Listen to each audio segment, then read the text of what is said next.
আজকে রান্না হইতেছে নিচে। আম্মু আজকে গোস্ত বিরান করবে। প্রথমে তেল, তারপরে জিরা দিয়ে দিল গরম তেলে। এখন আম্মু কি দিবা? দিয়ে দাও।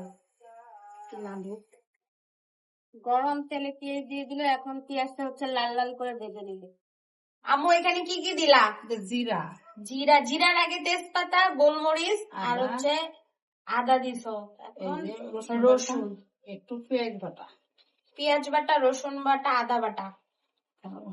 এখন পরিমাণ মতো হচ্ছে মরিচের গুঁড়ো, তারপর হলুদের গুঁড়ো, ধনিয়ার গুঁড়ো আর হচ্ছে লবণ।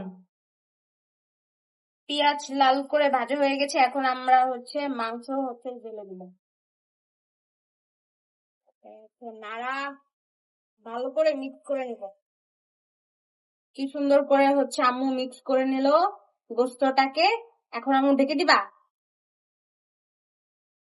আজকে যে মাংস বিরানটা হবে এটার ভিতরে কিন্তু পানি দেওয়া হবে না, আর এই পানিটা হচ্ছে মাংস থেকে উঠছে না আম্মু। এই পানি দিয়ে হচ্ছে মাংসটা নাড়াচাড়া করে লাল লাল করে বিরান করা হয়ে যাবে। আজকে যে রান্নাটা আমরা করলাম বা গোস্ত বিরান, ওই গোস্ত বিরানটা হচ্ছে আমাদের ময়মনসিংহ এর ভাষায় বলে গোস্ত বিরান।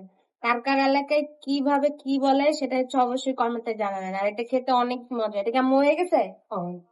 এটা কিন্তু হয়ে গেছে, দেখলেন তো, কোনো পানি দেওয়া লাগলো না, মাংসের যে পানি ছিল সেটা দিয়ে